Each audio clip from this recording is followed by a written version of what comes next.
कर्मों की प्रतिक्रिया धूल की तरह है जो हमारी मूल विशुद्ध आध्यात्मिक चेतना के दर्पण को ढक लेती है। यह दूषण केवल हरे कृष्ण मंत्र। अच्छा, सॉल्यूशन पे जाने से पहले आप इसको देख पा रहे हैं कि जो भी व्यक्ति भगवान से इतर कर्म कर रहा है वह और ज्यादा उसकी चेतना को ढक रही है। चेतना को ढकने का मतलब समझ रहे हैं आप? अब और ज्यादा वह कृष्ण को नहीं समझ पाएगा, और ज्यादा वह अपना संबंध भगवान से नहीं समझ पाएगा। जितनी भी मात्रा में वह भगवान से इतर कर्म कर रहा है, भगवान की संतुष्टि को छोड़ के खुद की इंद्रिय तृप्ति कर रहा है, तो और ज्यादा उसकी बुद्धि डल होती जा रही है। इस वजह से तो कहा जाता है कि it is very much important to control the senses. Sense control बहुत ज़्यादा ज़रूरत है। सेंस कंट्रोल अगर जीवन में नहीं होगा तो अपने आध्यात्मिक जीवन में प्रगति करना तो पॉसिबल है ही नहीं। और सेंस कंट्रोल कोई आसान चीज़ भी नहीं है। तो आगे ही देखिए, इसका सल्यूशन भी बताया जा रहा है कि यह दूषण केवल हरे कृष्ण मंत्र के कीर्तन से ही दूर किया जा सकता है, जो संस्कृत वर्णों में भगवान के नामों से बना है। हरे कृष्णा कृष्णा कृष्णा हरे हरे, हरे राम राम राम हरे हरे। एक बात नोटिस कर रहे हैं आप? हम हिंदी में बोलते हैं राम कृष्ण, लेकिन जब हम चैंटिंग करते हैं तो हमें राम बोलने को नहीं कहा जाता, रामा बोलने को भी नहीं कहा जाता, फिर तो वो आ की मात्रा लग जाएगी। राम बोलने को कहा जाता है। क्यों? क्योंकि यह संस्कृत वर्णों में है, इस वजह से। श्लोक भी आप देखते हैं, श्लोक हम जब पढ़ते हैं तो संस्कृत में हमेशा जो लास्ट वाला वर्ड होता है उस पर बल दिया जाता है जब संस्कृत हम श्लोक पढ़ रहे हैं। तो ये श्लोक संस्कृत में है, मतलब भगवान के नाम ही है ये, इस तरह से यहाँ पर बताया जा रहा है। और देखिए, हरे कृष्ण महामंत्र का जब कोई भी व्यक्ति करता है तो अपने आप भगवान उसकी बुद्धि खोलने लगते हैं। ये बात समझ रहे? अपने आप उसको बुद्धि आने लगेगी कि भाई मैं भक्ति कर रहा हूँ तो मैं मेरा टाइम खराब नहीं कर रहा हूँ। वो और ज़्यादा समझने लगेगा कि उसको श्रवण करना है। देखिए, हरे कृष्ण महामंत्र का चैंटिंग जो भी व्यक्ति कर रहा है गंभीरता से, तो भगवान उसको और ज़्यादा बुद्धि देंगे ही कि वह व्यक्ति और ज़्यादा भगवान के निकट आए। दो चीज़ें यहाँ पर बताई जा रही है। क्या चीज़ें बताई जा रही है? एक चीज़ यह है कि व्यक्ति भगवान से इतर यदि कर्म कर रहा है तो उसकी बुद्धि और ज़्यादा डल हो रही है, वो और ज़्यादा भगवान को नहीं समझ पाएगा, और ज़्यादा उसकी जो बुद्धि है वो जड़ होती जाएगी। उसको भगवान से रिलेटेड कोई भी बात पर विश्वास ही नहीं होगा। जो भी बातें हम शास्त्र से सुनते हैं, भगवान के नाम की महिमा बताते हैं, वो सब उसको बहुत अतिशोक्ति लगेगी कि अरे ये तो ऐसे ही बताया जा रहा है, ऐसा थोड़ी होता है। एक कोई माता जी थी, तो वो किसी दूसरे धर्म की है, वो खुद कह रही थी कि सिर्फ एक ही नाम को बार बार बोलते रहने से कैसे हम हमारे आध्यात्मिक जीवन में प्रगति कर सकते हैं, क्योंकि वे इस बात को नहीं समझ रही हैं कि ये भगवान का नाम है। भगवान का नाम मतलब कि भगवान विशेष रूप से अपने आप को नाम के रूप में विस्तारित किए हैं, यानी कि ये स्वयं भगवान ही है। नहीं तो अनादिकाल का छोड़िए, चलिए पता नहीं है, पर इस ही जन्म की बात करें तो शुरू से क्या क्या वर्ड्स हम बोलते आए हैं, पर कभी भी क्या हमारी कॉन्शियसनेस एलिवेटेड हुई जिस तरह से अब हो रही है?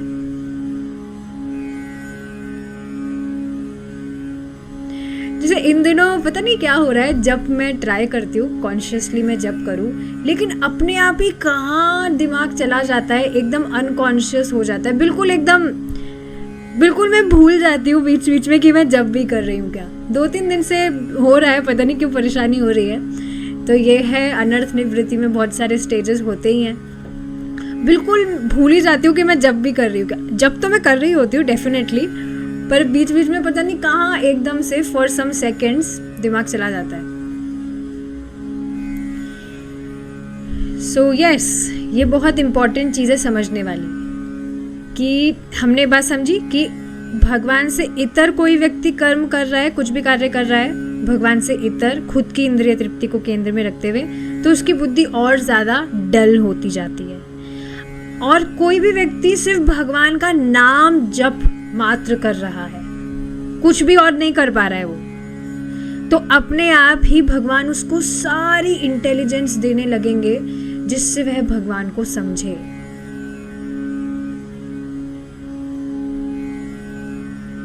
ये बात तो आप खुद अपने जीवन में देखेंगे भी कि अरे देखो भक्तों का संग करो, देखो भक्त इस तरह से क्लासेस सुन रहे हैं तो शाम को जाना चाहिए तुम्हें भी।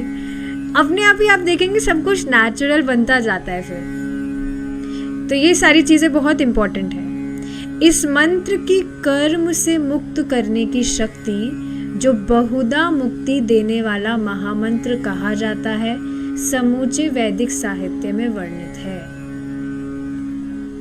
श्रीमद् भागवतम, जो पुराणों का नवनीत है, संस्तुति करता है अनजाने में भी श्री कृष्ण के पवित्र नाम का कीर्तन करने से जन्म और मृत्यु की जटिल जालों में फंसे जीव तत्काल मुक्त हो जाते हैं। अब इस पर देखिए बहुत सारी बातें हैं डिस्कस करने वाली।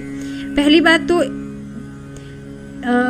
फर्स्ट बात मैं जो यहाँ पर रखना चाहूँगी वो सुबह वाली बात जो प्रभु जी ने बताई थी कि किन्हीं व्यक्ति ने प्रभुपाद जी से पूछा कि यदि कोई व्यक्ति कृष्णा बुक, मतलब प्रभुपाद जी स्वयं किसी व्यक्ति को बताए कि आप लोगों को कृष्णा बुक दीजिए, उसका लाभ क्या होगा। जैसे वो जान भी नहीं रहा है कि उसको पढ़ना चाहिए या भगवान सुप्रीम पर्सनालिटी ऑफ गॉड है, गॉडहेड है, पर फिर भी उसको अगर आप पुस्तक देंगे तो वह कृष्ण बोलेगा।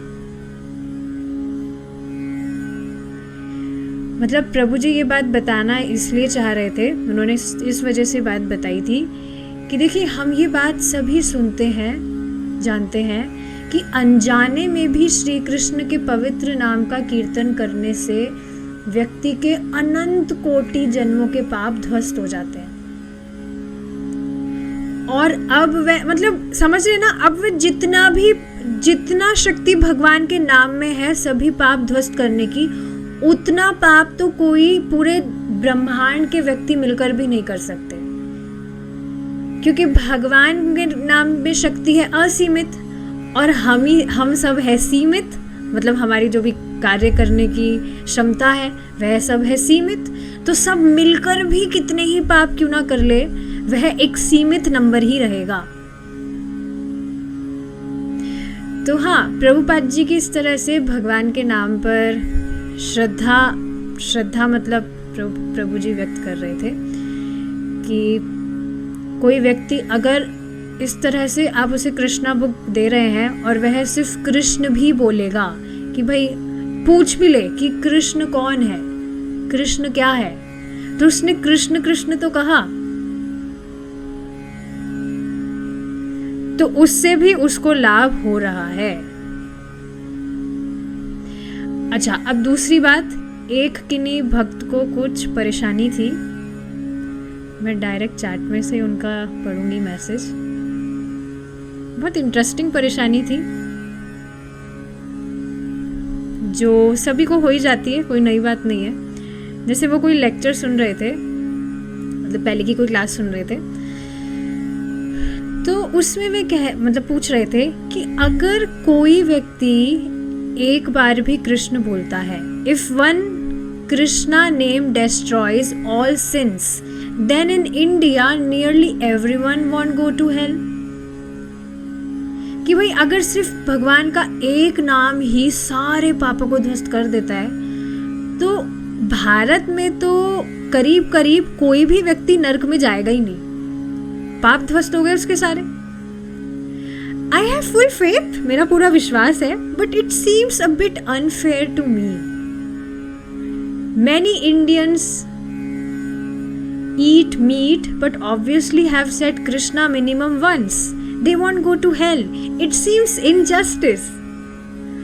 समझ पा रहे हैं आप कि भाई ठीक है, मेरा भगवान के नाम पर पूरा विश्वास है, लेकिन ये मुझे थोड़ा अनफेयर लग रहा है, मुझे अच्छी बात नहीं लग रही है।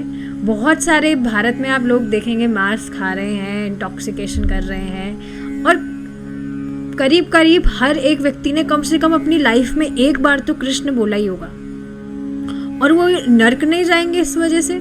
सो इट सीम्स इनजस्टिस, ये तो अन्याय मुझे लग रहा है।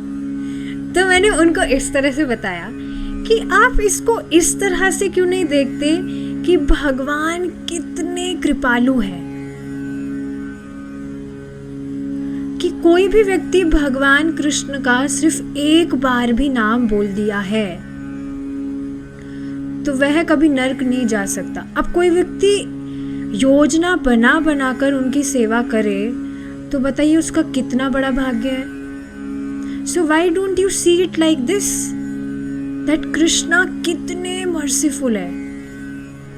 और प्रभुपाद जी स्वयं इस बात को बताते हैं कि कोई व्यक्ति बहुत पुण्यात्मा रहा है तब जाकर उसका भारत में जन्म हुआ है। Any person taking birth in India is also not ordinary, क्योंकि आप देखेंगे यहाँ पर स्पिरिचुअलिटी का सबका ही इंक्लिनेशन होता है, नेचुरली इंक्लाइंड होते हैं स्पिरिचुअलिटी के लिए, लेकिन पाश्चात्य देशों में ऐसा नहीं होता है। तो कोई भी व्यक्ति भारत में भी जन्म लिया है, this is also not ordinary. Prabhupad ji कहते हैं कि जो भारतवासी है उनके नसों में धर्म बहता है, और ये आप देखेंगे भी कोई ना कोई व्यक्ति कुछ ना कुछ पूजा पाठ करता हुआ तो आपको दिखेगा ही। सो यस, भगवान असीमित है, भगवान का नाम स्वयं भगवान है, तो इसमें कोई आश्चर्य वाली बात नहीं है, और ये इनजस्टिस तो बिल्कुल भी नहीं है। उनको फिर मैंने एक और दूसरी बात बताई जो आप सभी विचार करेंगे तो बहुत अमेजिंग चीज़ है कि देखिए दिमाग में आता ही होगा कि हम में क्या काबिलियत थी जो भगवान हमें चुने कि हम उनकी भक्ति करें। भगवान हमें इस तरह से बुद्धि दे रहे हैं कि हम उनको समझें, हम उनका नाम जप करें, हम उनकी कथा सुने। क्या ये ऑर्डिनरी चीज़ है? हम में तो कुछ भी काबिलियत नहीं थी ना, भक्ति से पहले कुछ भी ऐसा कार्य नहीं किया था, एटलीस्ट मैंने, जो कृष्ण को प्रसन्न करने वाला हो। फिर भी भगवान भक्तों का संग दिए कि नहीं? तो क्या ये भगवान की असीम कृपा नहीं है?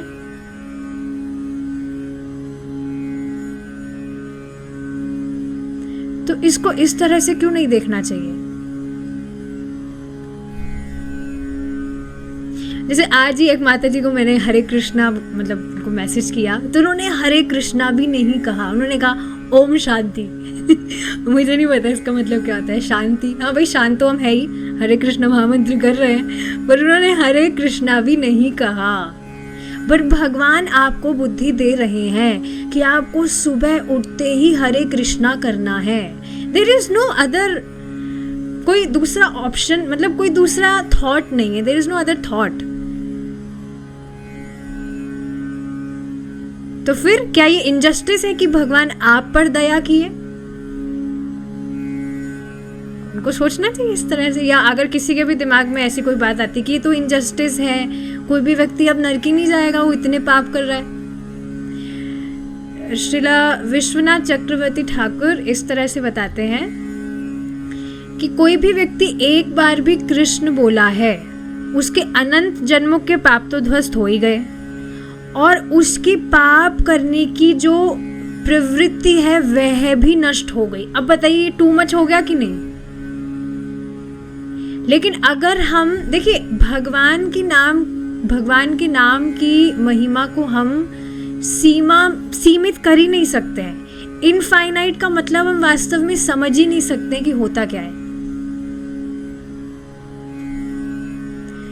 तो फिर अब क्वेश्चन आ सकता है कि भाई दिखता तो है सामने वाला पाप कर रहा है, कैसे उसकी पाप करने की प्रवृत्ति खत्म हो गई? तो इसको एक पंखे के एग्जाम्पल से समझाया जाता है कि जिस तरह से आपके रूम में पंखा चल रहा है, आप स्विच ऑफ कर दीजिए। स्विच ऑफ करने के बाद में भी आप देखेंगे पंखा बंद हो गया है, पर अभी भी वह चलता हुआ नजर आएगा मोमेंटम के कारण।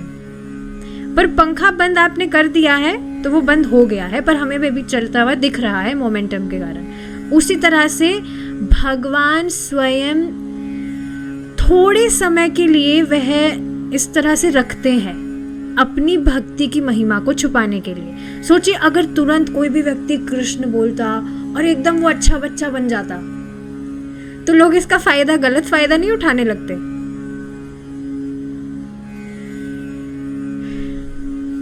तो जो सब कुछ, जो भी कुछ हो रहा है, वो भगवान की प्लानिंग के पीछे ही हो रहा है। शास्त्रों में जो बताया जाता है उसको यथावत स्वीकार करने के अलावा हमारे पास में कुछ ऑप्शन नहीं है, क्योंकि हम रिसर्च कर नहीं सकते। और ये कितनी इजी सी और सिंपल सी बात है, अगर किसी को याद रह जाए कि भाई भगवान असीमित है। असीमित का मतलब ही होता है जिसकी कोई सीमा नहीं है, तो बस वो जितनी चाहे उतनी कृपा कर सकते हैं। इसको एक और बहुत सुंदर एग्जाम्पल से प्रभु जी समझाते हैं। जैसे आपके पास में बहुत सारी खिचड़ी है, प्रभु जी आपके पास में सपोज करिए बहुत सारी खिचड़ी है, एक्स्ट्रा खिचड़ी है, तो क्या आप बांटेंगे नहीं खिचड़ी को? क्योंकि आपके पास में प्रचुर मात्रा में है, तो आपके पास में है तभी तो आप बांटेंगे। तो भगवान के पास में असीमित मात्रा में कृपा है, इस वजह से भगवान बांट रहे हैं। तो ये सारी चीजें हैं।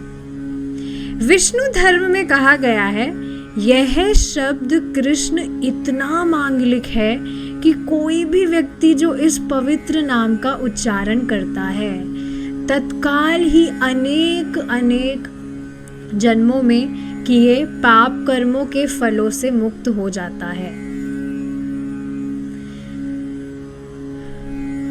नारदीय पुराण हरे कृष्ण मंत्र कीर्तन की प्रशंसा करते हुए कहता है कि वर्तमान पतित युग में मोक्ष प्राप्त करने के लिए यही सरलतम साधन है।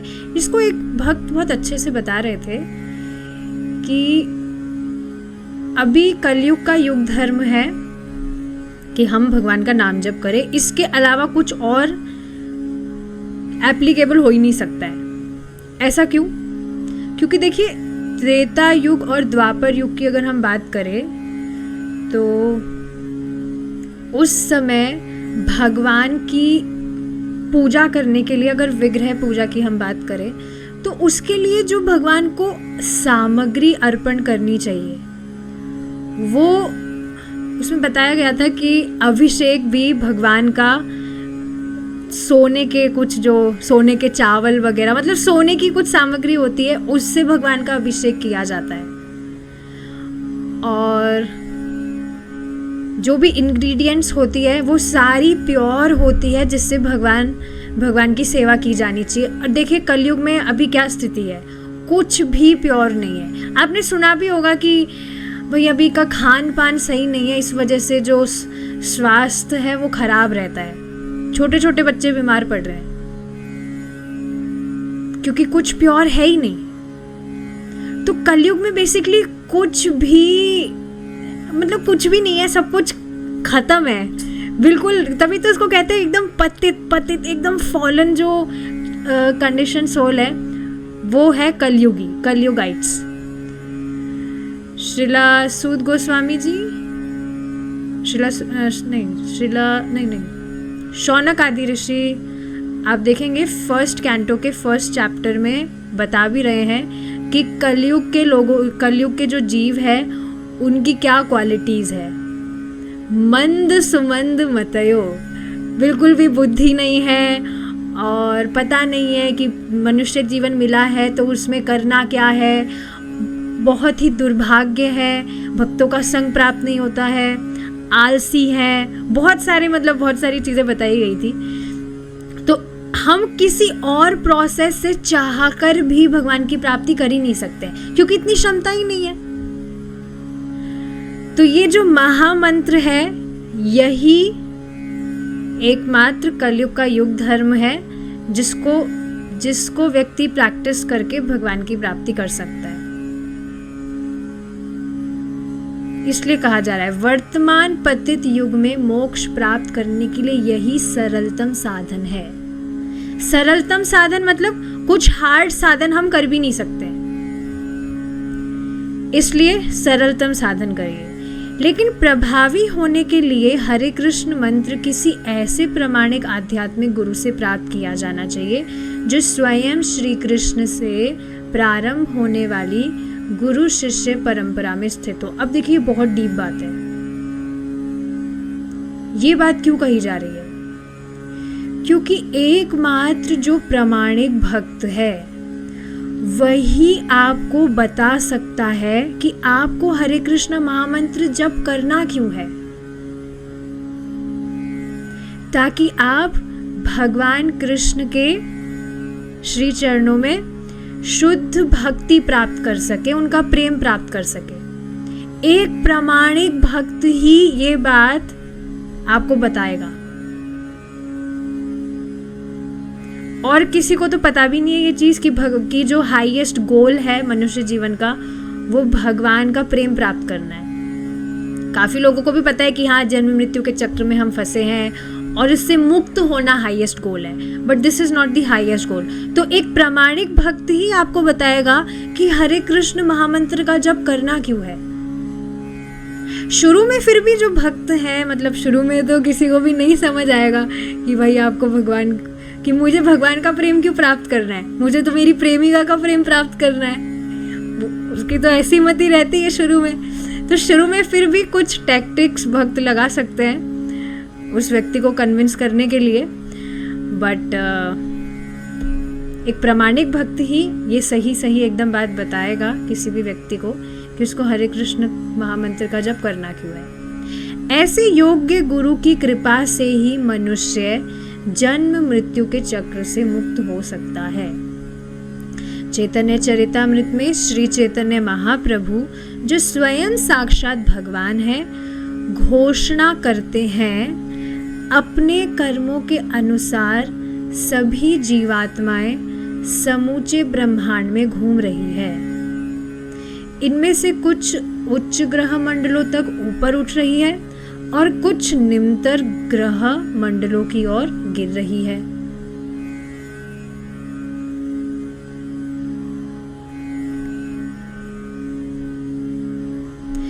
परिभ्रमण करती हुई इन लाखों जीवात्माओं में से जो अत्यंत भाग्यशाली है वे श्री कृष्ण की कृपा से प्रामाणिक आध्यात्मिक गुरु से संबंध होने का अवसर पाती है। समझ लेना चाहिए कि हम जिस पथ पर है, सेम बात देखिए मैं उन भक्त को बता रही थी जो इस तरह से कह रहे थे ये तो इनजस्टिस है, ये है, वो है। तो खुद वो बता रहे थे कि पहले भक्ति में आने से पहले ही वॉज एन अथियस्ट। भगवान पर कुछ विश्वास, मतलब भगवान पर विश्वास नहीं था, भगवान है नहीं। और वास्तव में साइंटिस्ट की ऐसी बुक्स पढ़ के वे लोगों से तर्क करते थे कि भगवान तो है ही नहीं। मजाक नहीं कर रही हूँ, खुद वो मुझे बता रहे थे किस तरह से वे तर्क करते थे लोगों से, बुक्स पढ़ते थे छान के, जिससे वो प्रमाणित कर सके कि भगवान का अस्तित्व है ही नहीं। अब बताइए ऐसे किसी व्यक्ति पर भी भगवान कृपा किए हैं, बिल्कुल इनकंसीवेबल है। समझ ही नहीं सकते हम कि भगवान कितने कृपालु हैं। We can never understand this. इसी से रिलेटेड एक और बात बताई गई थी, मैंने नोट की थी।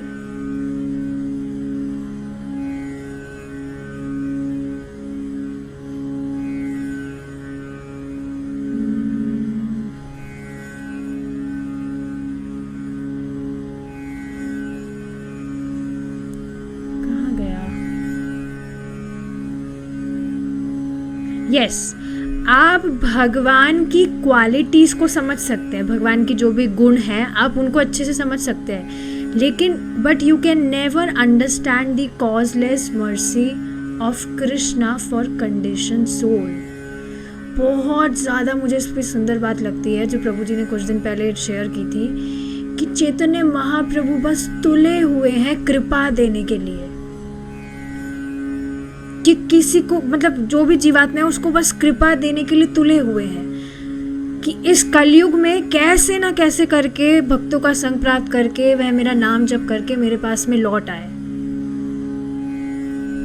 तो भगवान के गुण हम समझ सकते हैं, पर भगवान की ये असीमित कृपा कभी भी हम समझ ही नहीं सकते हैं। It is inconceivable. तो मैं उनको बता रही थी कि आप बताइए कि भक्ति के विषय में आपको पता लगा, उसमें भी प्रामाणिक गुरु महाराज श्रीला प्रभुपाद जी से आप साक्षात समझ पा रहे हैं, सुन पा रहे हैं, उनकी बुक्स के थ्रू, उनके लेक्चर्स के थ्रू। क्या ये आसान बात है? और उस पे भी आप देखेंगे he is very very convinced कि yes I am on the right path. और ये मुझे कैसे पता लगा?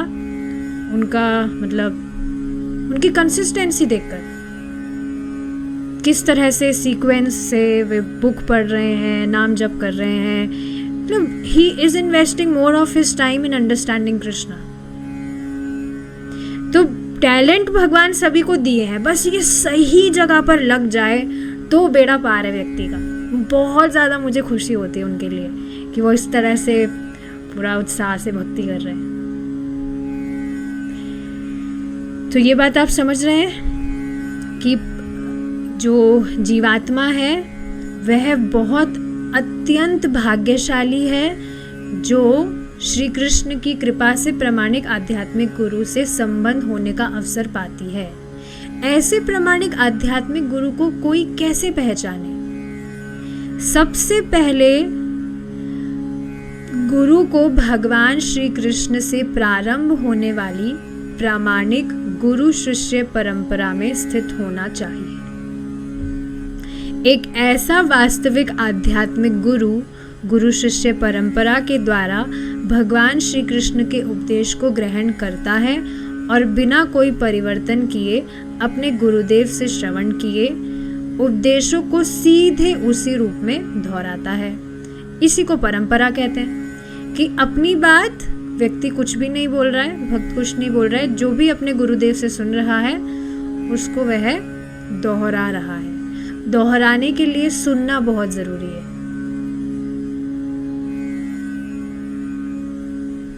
Do you agree? दोहराने के लिए सुनना बहुत जरूरी है और सुनने के लिए उत्साह बहुत जरूरी है और उत्साह के लिए ऐसे भक्तों का संग बहुत जरूरी है जो स्वयं उत्साहित है।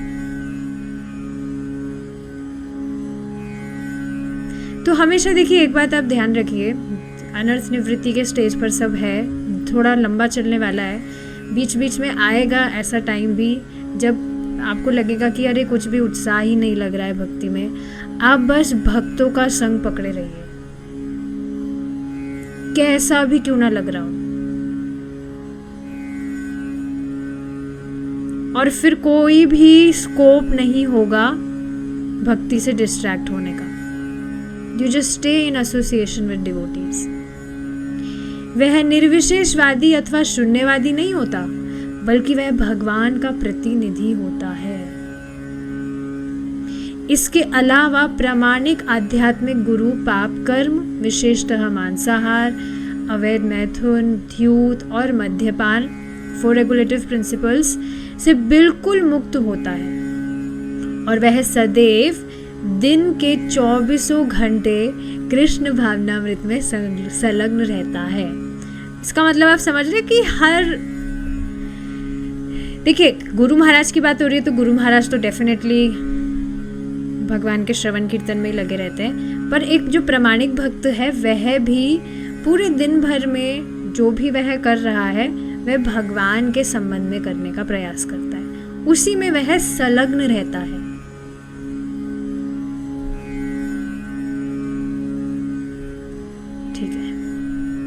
केवल ऐसे ही आध्यात्मिक गुरु मनुष्य को पुनर्जन्म से मुक्त करा सकते हैं।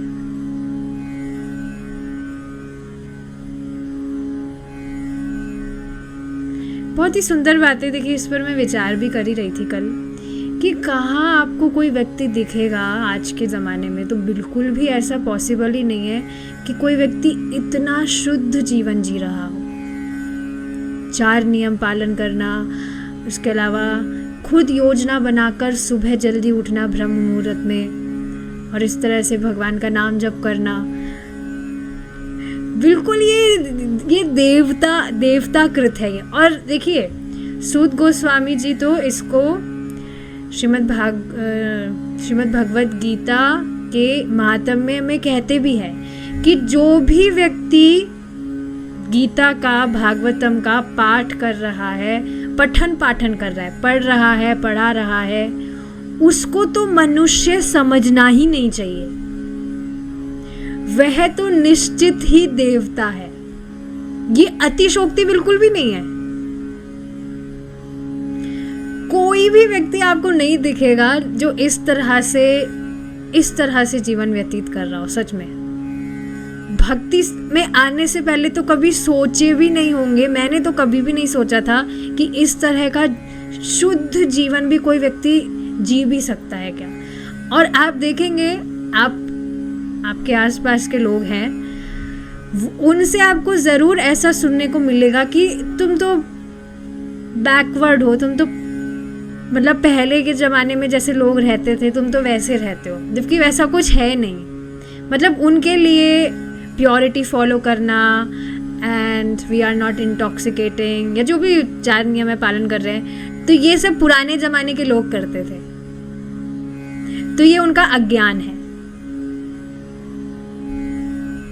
मनुष्य जीवन वास्तव में मिला ही इसलिए है कि व्यक्ति आत्म साक्षात्कार के लिए कुछ करे, और आत्म साक्षात्कार बिना सेंस कंट्रोल के नहीं हो सकता है।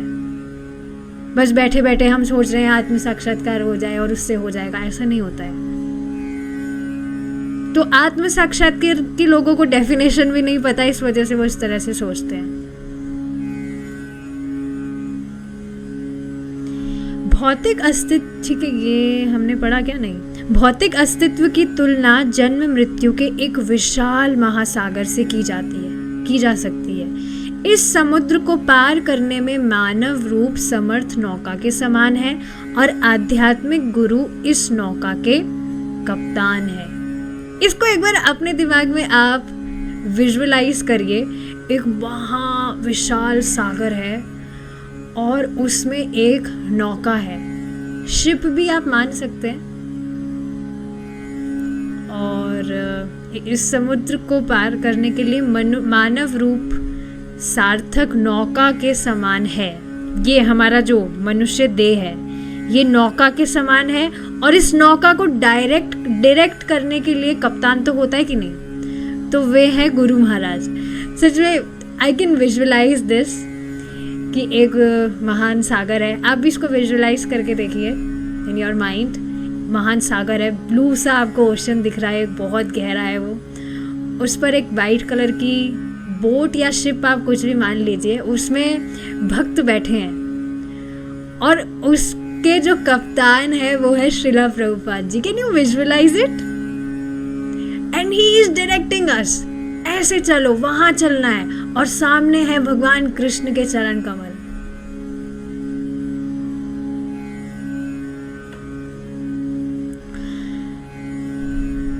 आज ही की देखिए भागवतम की क्लास में अभी जो दिन में हो रही थी, उसमें यही टॉपिक आया था कि आप वास्तव में भगवान की प्राप्ति, भगवान के जो भक्त हैं, भगवान के जो प्रतिनिधि हैं श्रीला प्रभुपाद जी, उनको प्रसन्न करके आप भगवान की प्राप्ति कर सकते हैं। श्रीला प्रभुपाद जी कैसे प्रसन्न होंगे?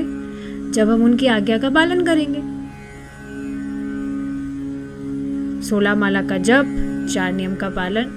बेसिकली इस बात को समझ लीजिए, हमारे जीवन का उद्देश्य है कि हम हमारे 16 माला का जप बहुत अच्छे से करें।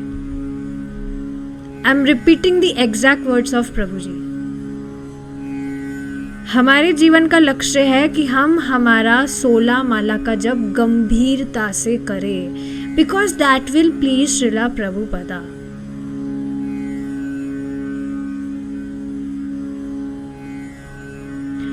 और ये भगवान की संतुष्टि से तो कुछ अलग है नहीं। भगवान को भी बहुत प्रसन्न करने वाली चीज़ है ये कि हम भगवान का गंभीरतापूर्वक नाम जप करने का प्रयास कर रहे हैं।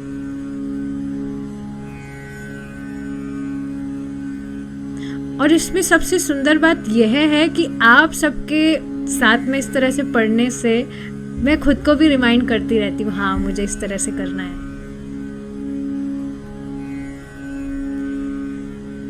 तो ये बहुत सुंदर बात है। एक और बात बताई थी कि प्रभुपाद जी को प्रसन्न करना और प्रभुपाद जी के जो भक्त हैं मतलब फॉलोअर्स उनको प्रसन्न करना। ऐसा नहीं कर सकते हम कि हम प्रभु जी इसका एग्जाम्पल दे रहे थे कि कोई भक्त कहे मतलब और भक्तों को वो परेशान कर रहे हैं और वो कह रहे हैं कि हम ये प्रभुपाद जी को प्रसन्न करने के लिए कर रहे हैं। So this does not work. एक और इस पर कोट की थी प्रभु जी ने line, you love me and my dog, you love my dog. कोई मालिक है तो कोई व्यक्ति उससे प्रेम कर रहा है तो कहेगा कि मेरे कुत्ते से भी प्रेम करो। मतलब इसका मतलब क्या है, that if you want to please Shrila Prabhupada then आप उनके फॉलोअर्स से, जो भक्त हैं, भक्तों से द्वेष नहीं कर सकते। वे शिष्य को निर्देश देते हैं जिससे वह अपने मूल आध्यात्मिक स्वरूप को प्राप्त कर सकता है। दीक्षा के समय गुरु शिष्य के शेष कर्मों को अपने ऊपर लेने के लिए तैयार होते हैं। यदि शिष्य सच्चे आध्यात्मिक गुरु के निर्देशों का पूर्ण रूपेण पालन करता है तो वह पुनर्जन्म के चक्र से मुक्त हो जाता है। इस पर प्रभु जी एक बात बता रहे थे परम पूज्य राधानाथ स्वामी महाराज के विषय में कि उनसे पता नहीं किन्हीं भक्त ने पूछा या किन्होंने पूछा कि दीक्षा देना तो इज़ वेरी सिंपल, खाली आप माला उठाई और दे दी। तो नहीं, महाराज ने कहा कि नहीं, no, I personally pray for every disciple. मैं हर शिष्य के लिए व्यक्तिगत रूप से भगवान से प्रार्थना करता हूँ।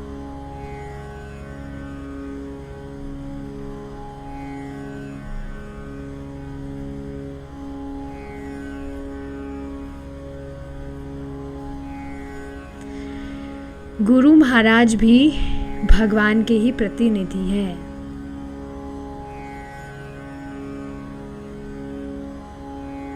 काफ़ी सारी चीज़ें हैं भी इसमें, मैं यहाँ पर रख नहीं रही हूँ। मतलब चीज़ें, मतलब आप काफ़ी सारे एग्जाम्पल पता है आपको कि किस तरह से भगवान गुरु महाराज से, जो करंट गुरु महाराज हैं, उनसे किस तरह से रेसिप्रोकेट करते हैं।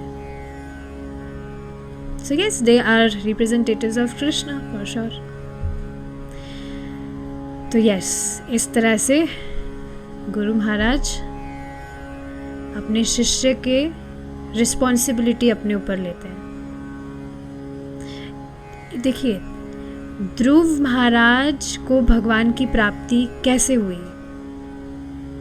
नारद जी की वजह से। नारद जी ने ये निर्णय कर लिया था कि इनको भगवान का दर्शन होना ही है, होना ही चाहिए। तो जब भी भगवान के किन्हीं प्रतिनिधि गुरु महाराज ने अगर ये निर्णय कर लिया है, मतलब उनकी ऐसी अनुकंपा हो गई कि इस भक्त को देखो ये कितना सिंसियरली भक्ति कर रहा है।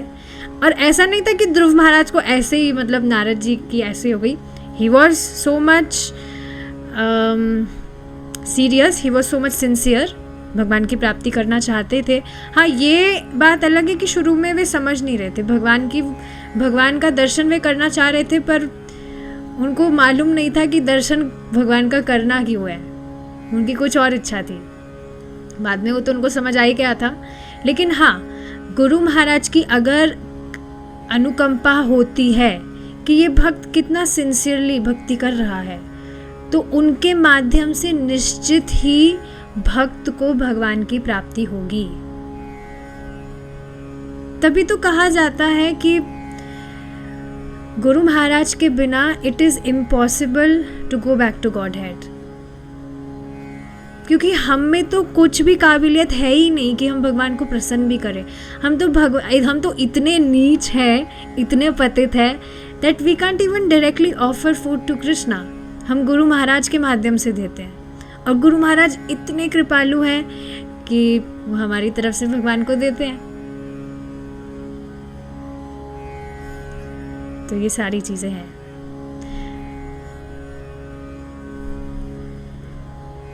ठीक है, अब आगे का discussion we will continue in our next class if Krishna is willing. We will stop here now. Thank you so much for joining. Hare Krishna. जय श्रीला प्रभुपाद।